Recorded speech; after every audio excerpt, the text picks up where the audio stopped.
Leaders, real life leaders.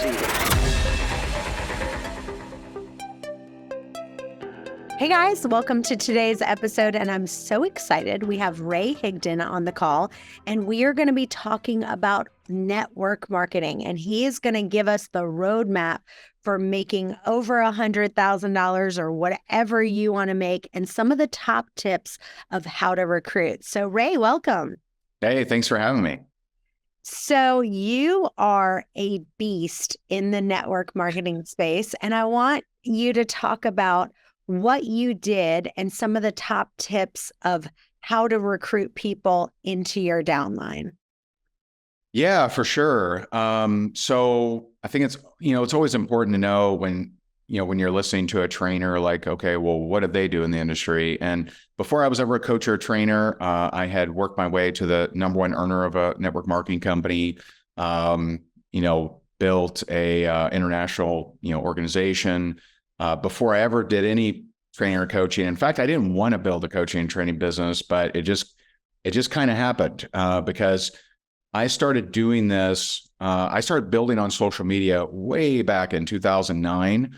And that was before really anyone was doing that on social media. I mean, now obviously everyone builds on social media, but people were so hungry for that information. Even though I was the number one earner, I had lots of companies that would hire me to go speak at their company event, which that's abnormal because usually companies are more scarcity mindset of, I don't want them to recruit my people, so they would not invite a number one earner, but they were so hungry for the information back then.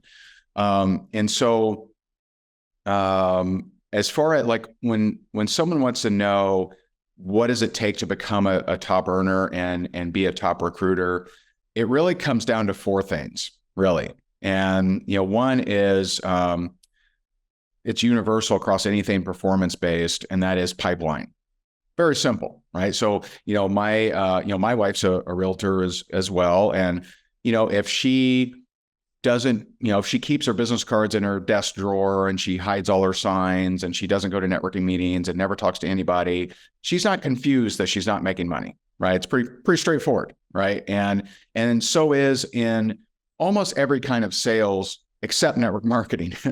A lot of times people think that they should, like maybe through tenure or something, I don't know, that they should be making money even though they're not talking to anybody. So pipeline is how many people you're talking to, following up with, setting appointments with, asking the question if they're open to learning more, et cetera. So very straightforward. If a guy's on a car sales lot and he just doesn't talk to anyone, he doesn't make money. Very straightforward. So pipeline is one of the four keys. The next two are specific to network marketing, I find, and that is posture and position.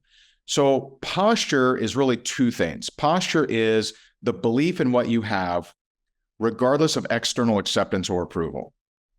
And this is when someone isn't so sure about the model, if they're not so sure about what they're doing, then they lack posture and they'll be easily pushed over. So someone once said that no matter how hard the wind blows, the mountain never bows. That's actually from Disney's Mulan. That was the emperor. I have little kids. But posture is no matter what, someone else thinks, that they, talk bad about, oh, that model will never work or whatever, the postured person says, all right, you're entitled to your opinion, but I'm going to build it anyway. Posture is also the management of the conversation. How do you manage the energy of the conversation? So it's probably best for me to give an example there. I remember I was talking to a guy and he said, hey, I've tried a bunch of these network marketing companies and none of them ever worked. Well, the non-postured person would say, well, this one's different. It's got a great comp plan. It's right. They would do a razzle dazzle. They would try to, do a little dance for him to convince him that this one is different. That's not what a postured person does. So a postured person, and this is how I answered, I said, well, what makes this time any different? And so he just kind of thought about it for a second. He's like, well, I'm coachable and I want to make money. I'm like, okay. And see, now we can talk, right? If you're in power and you're in posture, then I'm not going to recruit you and we're just wasting our time here. And so when I said, hey, well, what makes this time any different? He's like, all of a sudden I regained the posture and that was fine. Later in the conversation, he said something, kind of funny if you think about it. And he said, tell me about the comp plan. And I said, well, I'm just curious, did you know the comp plan of those other companies? He said, I sure did. And I said, I guess it didn't matter. and so, and isn't that the right answer, right? So a lot of people, they argue for their limitations and they don't even realize it. And the postured person can help them see that. And so the postured person knows what they're doing. So my postured questioning when I went to people that I knew was, hey, I'm going to do this thing with or without you. I'd love to do it with you. If you're open to it, great. If not, no big deal. That's the postured person. And another version of posture is the waiter or waitress. If the waiter or waitress comes over to you and says, hey, you want our homemade key lime pie? And you say no, they don't call you an idiot. They don't break down and cry. They don't go smash dishes in the back, right? They're just like, all right, here's your check, right? That's posture. You don't need them to agree with you. You don't need them to say yes to you. And just the containing of posture actually makes you a lot better recruiter. Second is position, which is so misunderstood in network marketing. Position is, where is the prospect? Where are they? Not where are you, where are they? And so position will allow you to navigate people through to the proper next step. And so if I don't know anything about someone, then they're at position 0. I have to see if they're open, not to joining, not to buying something, not to giving me money or their social or anything like that. I have to find out, are they just open to learning more? That's where they're at. And if they are, then I may send them to a video, right? I know you had a wonderful, 4-minute video about your realty company, right? And so I might send them to a video, right? And if they watch that video, now I know they're at the next position. And what's cool is I recruited hundreds and hundreds and hundreds of people that didn't like the company video. How? Because I used position. If I know your position, I know how to speak to you. So let me give you an example. So I asked someone, hey, are you open to learning more about what I do to make extra money? Sure. Hey, do you mind if I send you a video? Okay, here's a video. Hey, did you get a chance to watch that video? Yes, I did, and it sucked. Oh, okay. Well, Well, I guess my question is, what were you hoping to see? What were you hoping to see is me taking account their position. They watched the video. They were looking to see something. What were they looking to see? And I've never had them say something crazy. I've never had them say, like, I was hoping I'd grow my arm back, or I was hoping, whatever, like something crazy. They always say something we can actually help with. And that's how I've recruited people that didn't even like the video. So understanding position. I remember one time I was on with this HBO executive, and she was actually in my team already. And she introduced me to this Hollywood agent or something. I don't know. She had an agency, and my person screwed up. All right. So that's bad on me. Whatever. I didn't train her right, whatever. But she edifies the prospect. So she says, hey, Ray, we were on a 3-way call. She goes, hey, Ray, I got my friend Barbara on here, and Barbara runs one of the most impressive agencies in all of Hollywood, and all the celebrities know her, and she's been doing this for 25 years. And Barbara, here's Ray. Right. So I'm like, I'm just a little guy, little hands here. And Barbara, of course, steps into that posture. She was postured, and she goes, hello, Ray. I told Amy I'd look at her little home business. How are you today? Right. Well, I know something. I know that she agreed to this call, so that's the position she's at. So I used that, and I said, well, I guess I'm confused. If you're doing so well, why are we on this call? And that's when it got real. That's when she's like, well, I've lost some clients. Well, the business has changed. Okay, now we can speak eye to eye. Now we can talk. And so pipeline, posture, position. The fourth is perspective. Where do you spend the majority of your time in your mind? Everyone you ever meet is mentally rehearsing something. They're either mentally rehearsing their doom, they're mentally rehearsing their loss, they're mentally rehearsing frustration, confusion, overwhelm, desperation, not winning, or they're mentally rehearsing the life of their dreams. They're mentally rehearsing achievement of all their goals. They're mentally rehearsing them accepting that award. And so perspective, you have to be a real guardian of. You have to guard your perspective of where are you spending the majority of your time in your mind, because wherever you are, that's where you're going to continue to verify what you believe to be true, whether it's good or whether it's bad.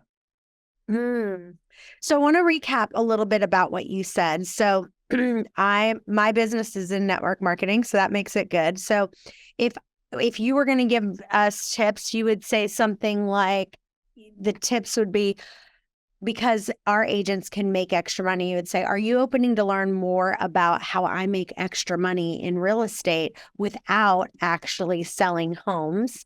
And then say, like, would you be open to watching a video of how exactly that works on how I make that extra money?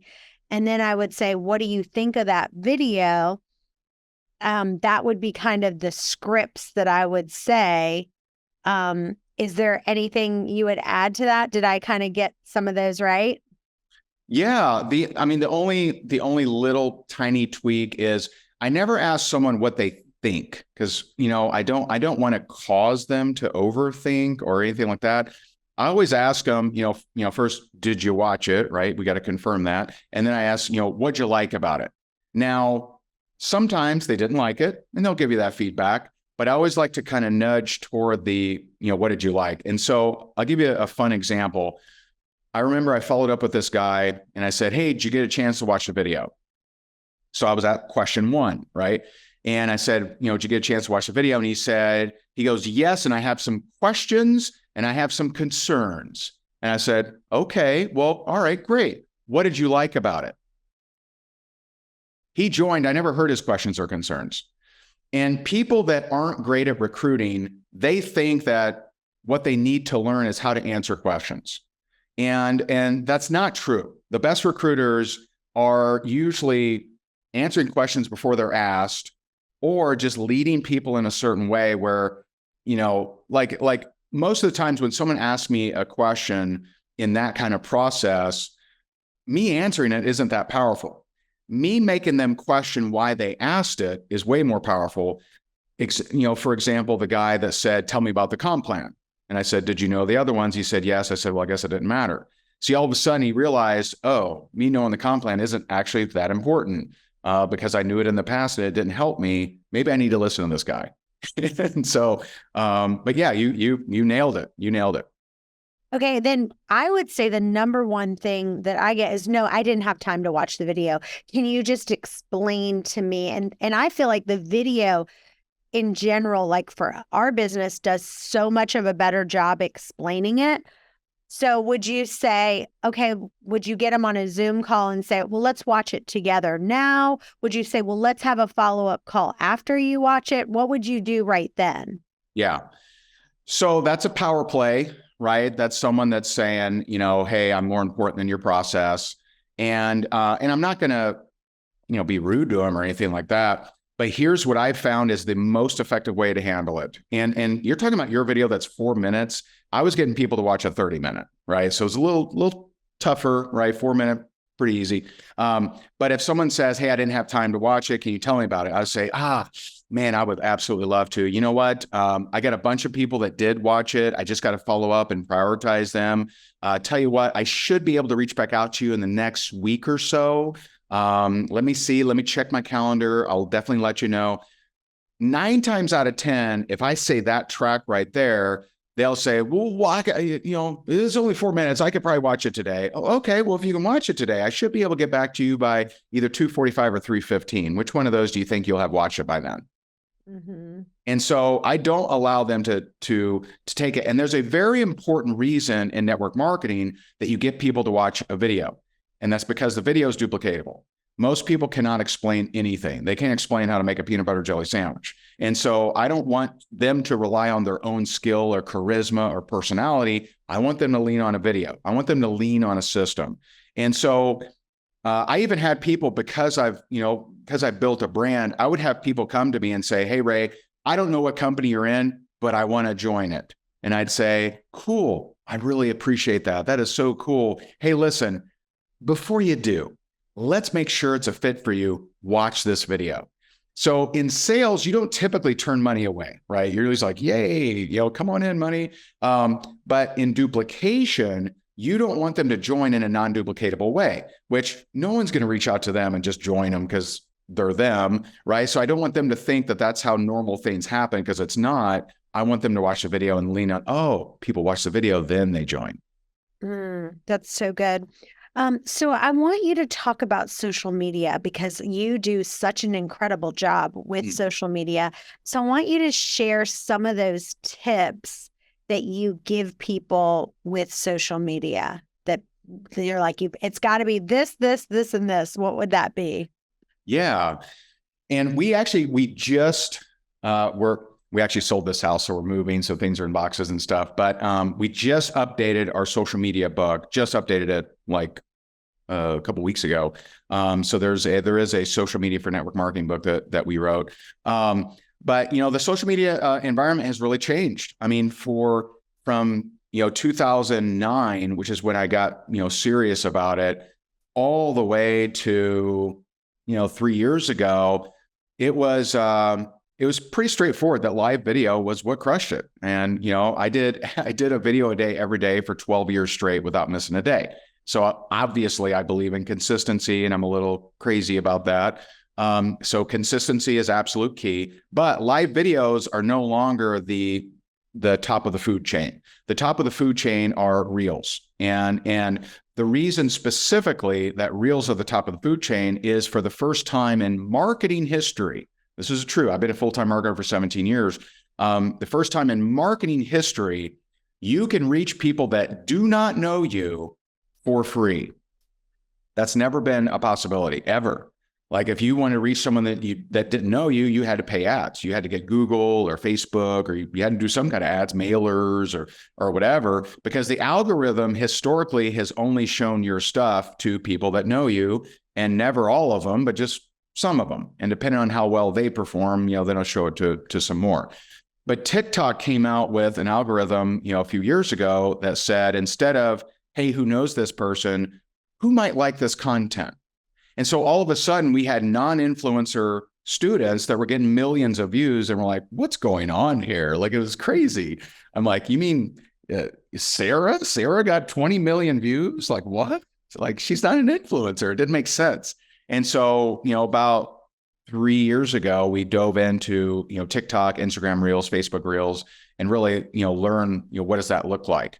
And so a couple tips around this. So if you want to really crush it on social media, one of the very first things that I would suggest is doing 2 to 3 reels a day. And they can be short, right? They can be 20 seconds. They can be up to a minute. Like, they don't have to be long.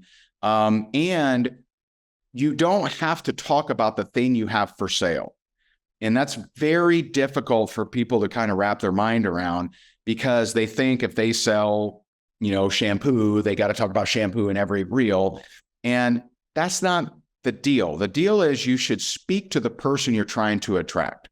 So if I was building your real estate, your network marketing company, it'd be very straightforward for me. I would be always speaking to realtors, but not always just to sell my brokerage, right? I would do skits, right? And so here's an example. The other day, my wife scheduled to see this house, right? So she saw it was available. She booked it. It was in the morning. She booked it for 2 p.m., right?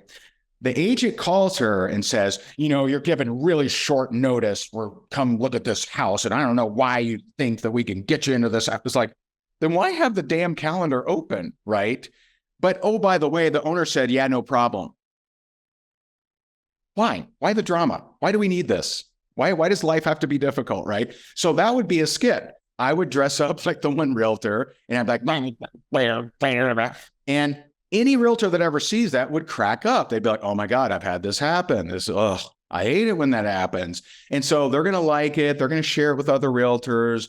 And then as I build a following by doing, I wouldn't do all skits, but I would do some, right? As I build a following of inside jokes that realtors, get, all of a sudden I got this massive following of realtors. And then from time to time I say, hey, some of you, like me for my skits, you may or may not know, but I actually represent a real estate company. We can finally earn off the efforts of some of the agents that you're already helping. And if you'd like to learn more about that, just send me a message.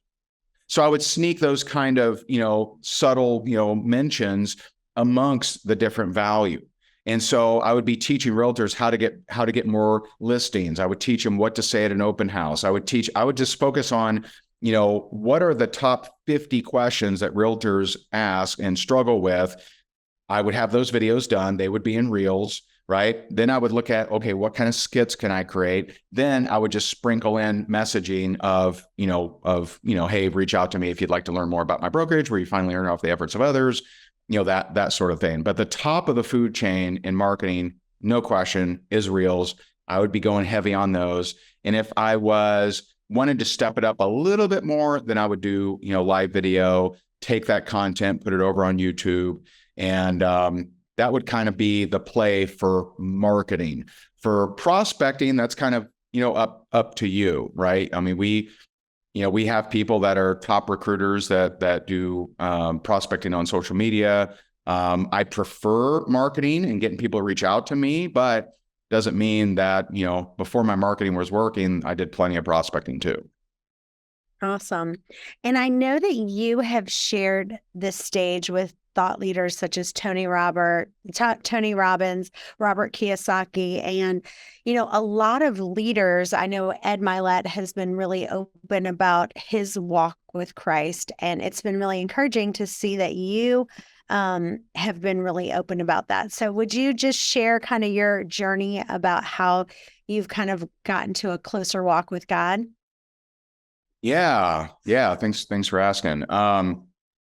So about 3 years ago, I realized something, and I realized that what I was doing wasn't fixing me, if that makes sense. So, 2019, I spoke on Grant Cardone's stage. He had me go on after Magic Johnson. It's like, thanks. I spoke on Russell Brunson's stage, so like, I think there was like 15,000 at Grant's, there were 5,000 at Russell's. And, and we crushed it. I mean, we, made millions and millions of dollars. It was, it was awesome, but I still knew something was missing and I didn't know what. And so I went on this journey about 3 years ago of, first it was different kinds of therapies and modalities and hypnosis. Then I did 2 years of 1 to 3 hours a day of deep meditation, tame the body, tame the mind. And I did get improvement, right? All of those things helped me in different ways, but there was still something missing.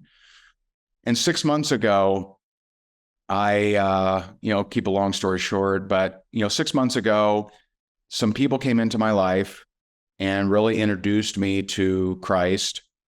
And I get baptized in the Holy Spirit. The next day I wake up and I'm different. I'm looking at my hand. I mean, I did 2 years of meditation, so like I'm pretty in tune with my body. But all of a sudden, I'm looking at my hands. I'm looking at the flowers. I'm looking at the sunrise, and everything seems different. I'm just different, and so I get the nudge to just pray and just trust in God. And I didn't grow up in the church. I didn't know John 3:16, right? I'd heard of it, but I didn't know really, I kind of got, I think he died and stuff. Like I didn't know anything. Didn't grow up in the church, didn't know any verses, nothing. And 6 months ago, I just got the nudge to, after that baptism to get on my hands and knees and give my life over to Christ. And I did. And I was nudged to go live about my experiences, which I did. And that video went viral. And I had thousands of people reach out to me saying how much it helped them. And my life is completely different. All of those traits that I used to have and not know why, being suspicious of people, struggling with negativity, and usually I push past it, right? But all of those negative traits that I had my entire life got wiped out. I was healed. And so since then, I've just been so gratefully guided of I go to this event and they ask me to do the sermon. I go to this place and they ask me for different things. And so I just now feel more on purpose than anything ever in my life. There's a concept called sacred wounds. And sacred wounds are, what did you need most as a kid but didn't get? Whatever that is, and my list is long because I grew up in a very abusive home, right? So mine was safety, security, love, praise, recognition, attention, just name it. I did not get those things. So my whole life, I craved those things, but could never quite receive them. I could never quite receive friendship. And I tried a lot of things to heal those wounds. Nothing truly healed it until I came to Christ. So I'm just very grateful to sing his praises. I'm grateful to work through him and him work through me, I should say. And it's changed my life. It's given me a brand new purpose. It's healed me in so many different ways and changed me in so many different ways. I'm just super grateful. That is awesome. Well, I want you to tell people about your offers that you have and how you have kind of helped people with these master classes really kind of make these checklists. Because I think what's really important, and just give us like a little tasting of it so they can see exactly what to do. Because I think what's great about yours is it's like, check the box that you've done this, and this. Yeah. And that's really what people need. Yeah, and scripts, right? I know people love scripts, and so we have a lot of scripts on, if they say this, say this. If you're reaching out to someone you don't know, say this. If you're reaching out to someone you do know, say this. So probably give us a tasting of that. Give us another tasting of that scripts before we move on. Yeah. So not everyone, well, especially influencers, right? And I don't teach just influencers. I teach people, I assume you have no influence, right? So the person with no influence, and maybe they even don't want to do videos, like, what is their chances of success? Well, they could actually have success. And I've taught people how to message and recruit people that they do not know through social media. And I've had influencers say, oh, that doesn't work. But one of our students, Christina Danielle, she's the #1 recruiter in her company for the last 3 years or maybe 4 years. And she's done it 100% through our scripts, cold messaging people on social media. Now, I'm not saying that's my #1 favorite way.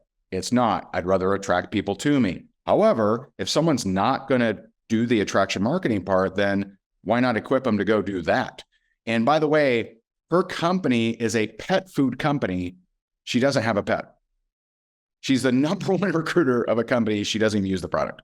And so anyone can do this. So if there's really two main categories, if you will, and that is if you're reaching out to someone on social media that you do not know, there's a couple elements you need to use. Okay. First of all, get to the point. Don't beat around the bush. Don't give them 52 compliments about their hat or their breakfast souffle or whatever, tiptoeing through the tulips that people like to do. I've asked this in front of thousands and thousands and thousands of people. If someone is reaching out to you that you do not know on social media, do you prefer them A, beat around the bush and kind of give you compliments and butter you up, or B, get to the point? Every human on earth prefers people get to the point. So why do we think that we need to build rapport first to someone we don't know? Now, if you're at a cocktail party, that's a little different, right? You're there, they're there, strike up a conversation, right? But the social media is different. That's not a cocktail party. That's more like you're interrupting their dinner. It's more like you're calling them, on the phone or something like that. And so there's two main categories, and that's location and occupation. So how I recruited hundreds and hundreds of people I didn't know through social media by using one or two of these, okay? So first of all, you have to intercept their mind. They're wondering a couple things. Number one, do I know you? Okay. Number two, what do you want? Number three, why me? Why are you reaching out to me? And so I'll use either location or occupation. So it'll look something like this. Hey, I know we don't know each other. I see that you're a realtor, and I actually help realtors make extra money, and I show them exactly how to do it. Is that something you'd be open to taking a look at? And if not, no big deal. Very simple. Now, if you send that to an existing network marketer, you're going to guess it's probably not going to work that well. Okay. That's a different script. I don't actually teach how to recruit other network marketers. I don't like it. I feel like it's kind of home wrecking, kind of thing.